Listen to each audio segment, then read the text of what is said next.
Buenas tardes. La sección de cardiología geriátrica se creó en 1995. Desde entonces, y sobre todo en los últimos 6-8 años, a pesar de su pequeño tamaño, la trayectoria científica y el liderazgo de esta sección han destacado por su actividad y por su excelencia. Es realmente un placer para mí hoy en día poder resumir de forma breve la actividad puesta en marcha en las 3 últimas presidencias con el doctor Manuel Martínez Sellés, el doctor Albert Ariza Solé y el doctor Pablo Díez Villanueva, de sobra conocidos por todos vosotros. Comenzaremos por el doctor Manuel Martínez Sellés. Buenas tardes, Manuel. Hola, ¿qué tal? Muchas gracias por la invitación. Nada, es un placer.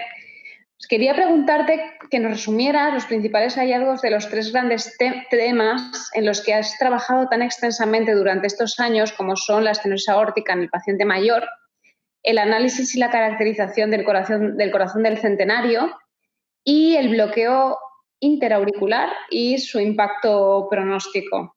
Adelante, Manuel. Bueno, lo primero que quería destacar es que hemos obtenido distintas becas, tanto del CENIC, de la SEC, de la Universidad Europea y de la Fundación Daniel Bravo, para financiar estos estudios. El primer estudio es el estudio Pegaso. Pegaso viene de pronóstico de la estenosis grave aórtica asintomática del octogenario.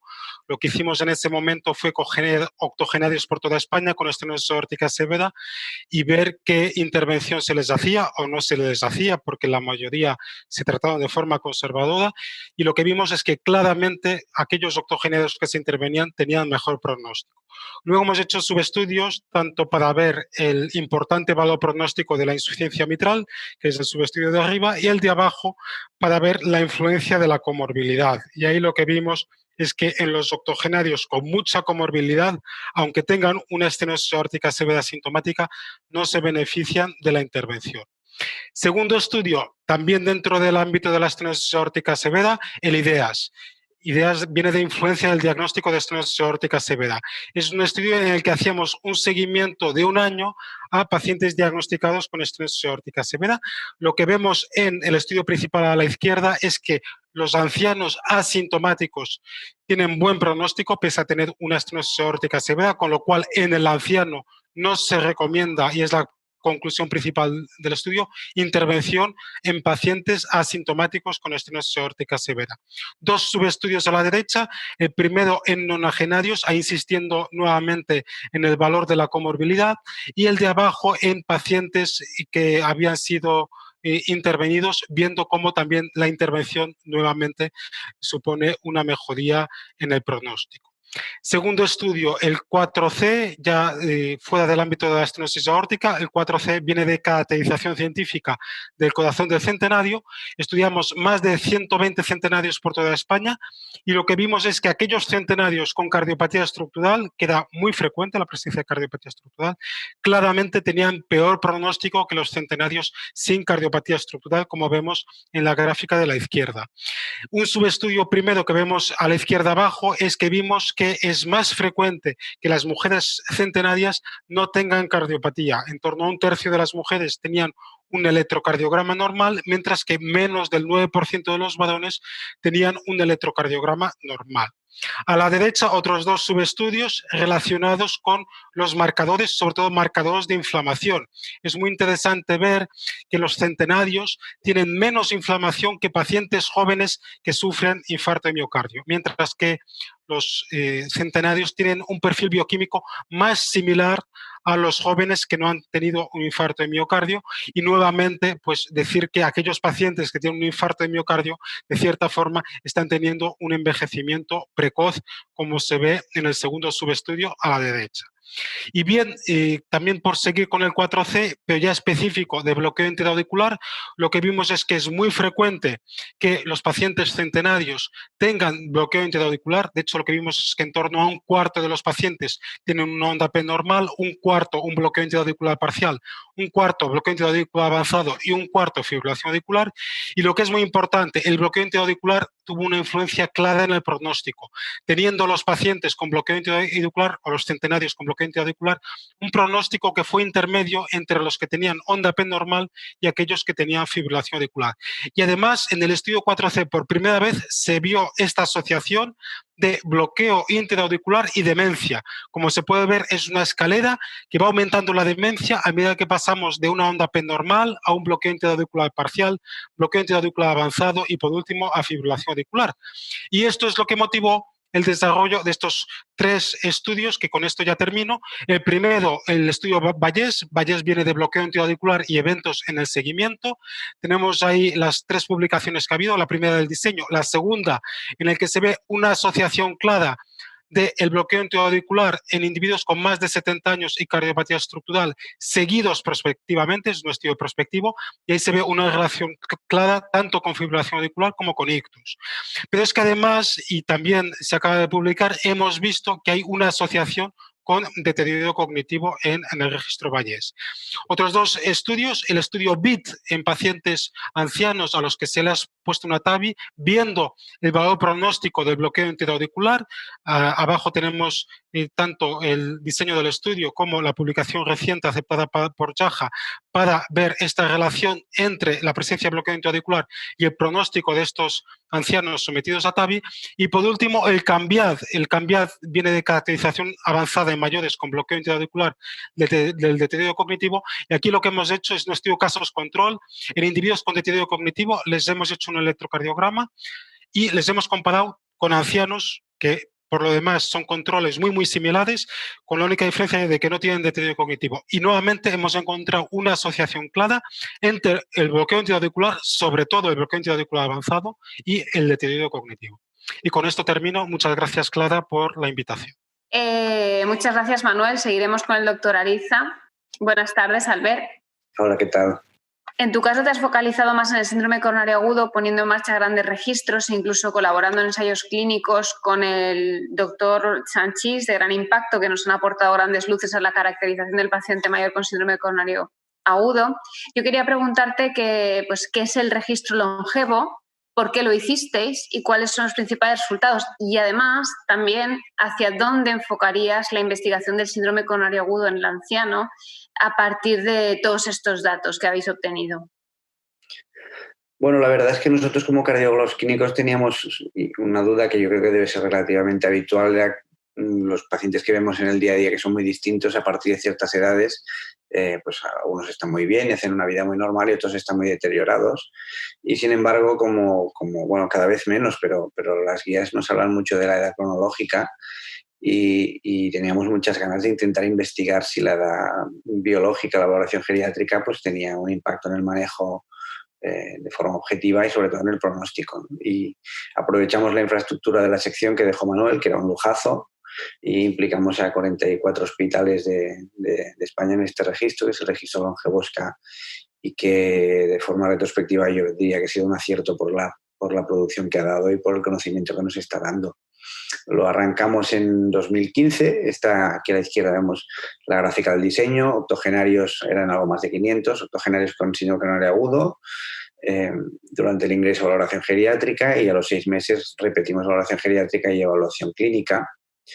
Y a la derecha vemos los resultados del primer estudio importante que publicó en HAMDA en 2018, en el cual cada uno de los componentes de la valoración geriátrica tiene un impacto muy sólido en el pronóstico.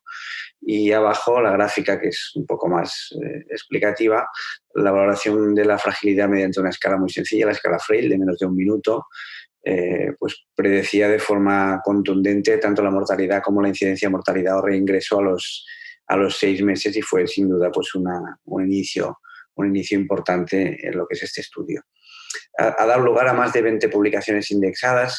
Os he puesto aquí las más importantes. Arriba a la izquierda, en Neurointervention, también en 2018, analizamos el impacto de hacer un cateterismo durante el ingreso en la evolución a los 6 meses en términos de mortalidad cardiovascular, reinfarto o revascularizaciones. Vimos que en el global de los pacientes hacer un cateterismo, la estrategia invasiva, mejoraba el pronóstico, reducía de forma significativa la incidencia de eventos, pero al analizar por subgrupos vimos que en los pacientes frágiles, que eran más de 130, este beneficio dejaba de ser significativo, y vemos que el intervalo de confianza cruza claramente el intervalo de 1, con lo cual pues la hipótesis que generaba es que probablemente hay que hacer una valoración geriátrica para decidir cuál es el enfoque y el manejo de los pacientes.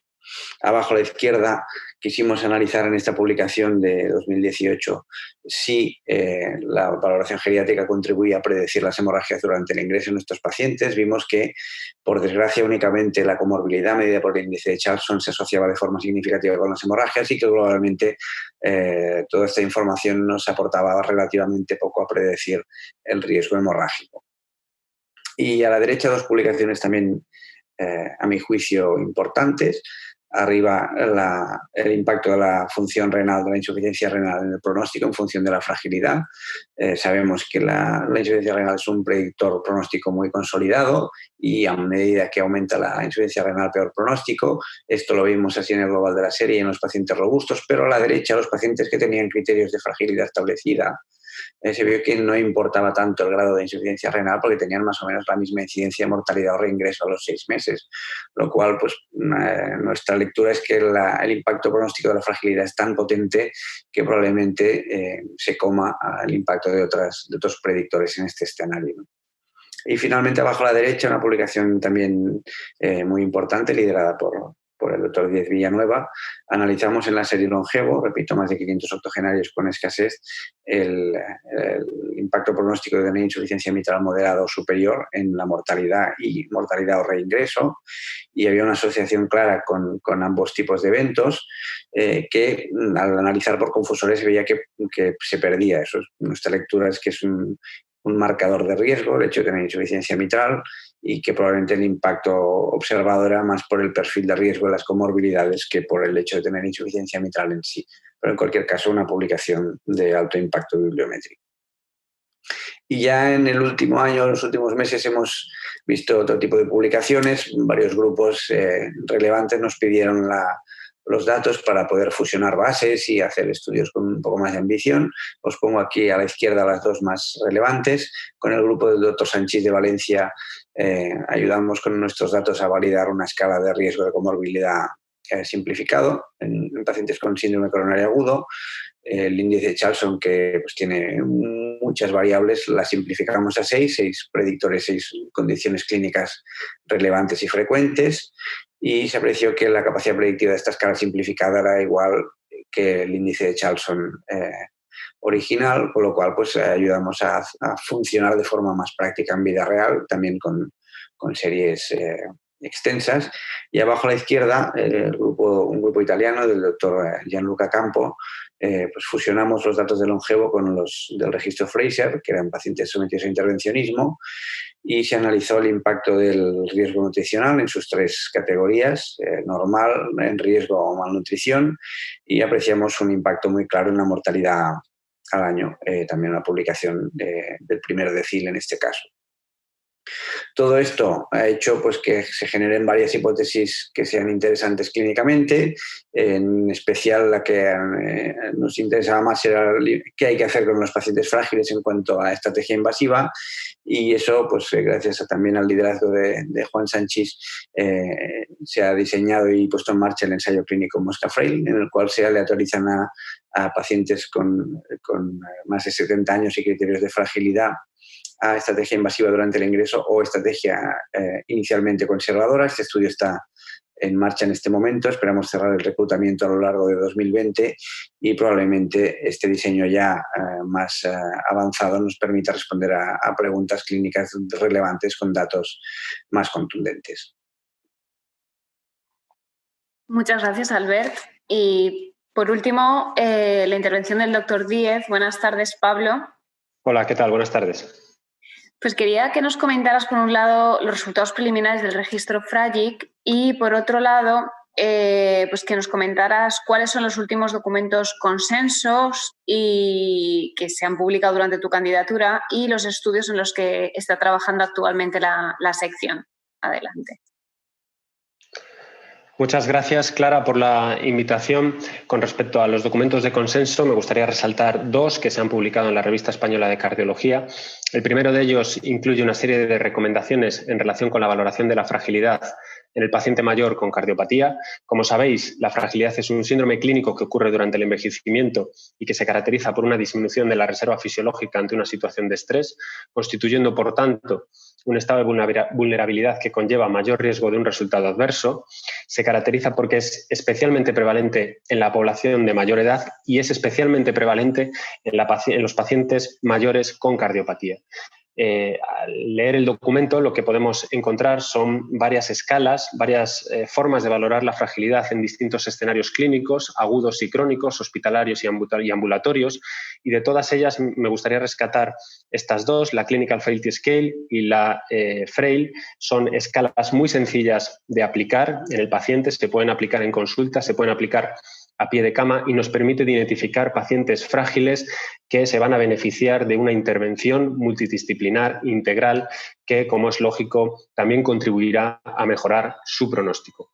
El otro de los documentos de consenso en el que hemos participado se ha elaborado de forma conjunta con la Asociación de Insuficiencia Cardíaca de la Sociedad Española de Cardiología y tiene que ver con una serie de recomendaciones en relación con los cuidados paliativos en los pacientes con insuficiencia cardíaca. Como sabéis, la insuficiencia cardíaca es la vía final común de la mayoría de las enfermedades cardiovasculares. Es una entidad compleja, muy prevalente, que conlleva una elevada morbimortalidad y cuyo curso y evolución son muchas veces inciertos y difíciles de predecir. El curso evolutivo de la enfermedad se caracteriza, como veis aquí, por estar salpicado por múltiples descompensaciones, tras cada una de las cuales se produce una recuperación que solo es parcial, normalmente, de la situación funcional que presenta el paciente con respecto a la que presentaba antes del ingreso, de tal forma que se produce un deterioro progresivo de la situación funcional del paciente hasta que éste finalmente fallece. Además, como sabéis, la muerte súbita no es un evento infrecuente y de ahí la importancia de reconocer que la insuficiencia cardíaca tiene un curso, tiene una evolución incierta y difícil de predecir. Es importante también reconocer la importancia de establecer e iniciar todas aquellas medidas, todos aquellos tratamientos, una vez que establecemos el diagnóstico de insuficiencia cardíaca, destinados a mejorar el pronóstico de nuestros pacientes en términos de morbimortalidad. Pero también es importante reconocer que de forma progresiva y con el paso del tiempo, conforme progresa la enfermedad, habrá que implementar todos aquellos cuidados destinados a satisfacer las necesidades en términos de cuidados paliativos de nuestros pacientes. Como veis aquí, la finalidad fundamental de este documento, pero también de unos buenos cuidados paliativos en nuestros pacientes con insuficiencia cardíaca, pasa por mejorar y adecuar estos tratamientos a las necesidades y deseos que tiene nuestro paciente, proporcionando una información adecuada de tal forma que paciente y familiares, cuidadores, puedan participar de la toma de decisiones. Con respecto a los proyectos más recientes que se han puesto en marcha desde la sección, me gustaría resaltar el estudio FRAGIC. Es un estudio observacional, prospectivo y multicéntrico que incluye pacientes de 75 años o más seguidos en el ámbito de la cardiología, en unidades de insuficiencia cardíaca a nivel nacional, bien en consulta, bien en hospital de día. Y como digo, son pacientes mayores y el objetivo es conocer cuál es la prevalencia de la fragilidad y otros síndromes geriátricos y conocer también las características clínicas basales y el pronóstico que presentan durante el seguimiento estos pacientes. Ya hemos realizado la inclusión de todos los pacientes del estudio, tenemos incluidos casi 500 pacientes, una edad media superior a 82 años, una elevada proporción de pacientes tienen más de 85 años. Hemos visto que los síndromes geriátricos son especialmente prevalentes en esta población de pacientes seguidos por cardiología y esperamos próximamente publicar nuestros primeros resultados basales y también durante el seguimiento. El otro de los estudios importantes que vamos a empezar dentro de muy poco es el estudio FACIL. Se trata también de un estudio observacional, prospectivo y multicéntrico nacional, cuyo objetivo pasa por incluir pacientes de 80 años o más con fibrilación auricular que o bien presentan un síndrome coronario agudo, se revascularice o no, o bien se revascularizan de forma percutánea o quirúrgica por su cardiopatía isquémica crónica. Son pacientes mayores con cardiopatía isquémica y con fibrilación auricular, por lo tanto, pacientes muy complejos y que, sin embargo, atendemos con mucha frecuencia en nuestra práctica clínica.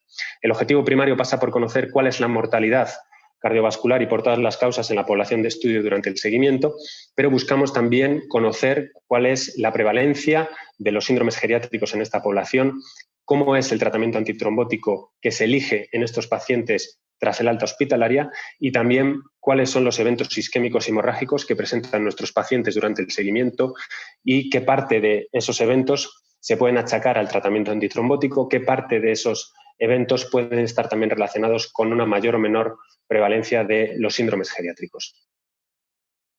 Muchas gracias. Muchas gracias, Pablo, y bueno, sobre todo gracias a los tres y espero que este CardioTV sea de gran interés para todo el que lo haya visto y hasta muy pronto.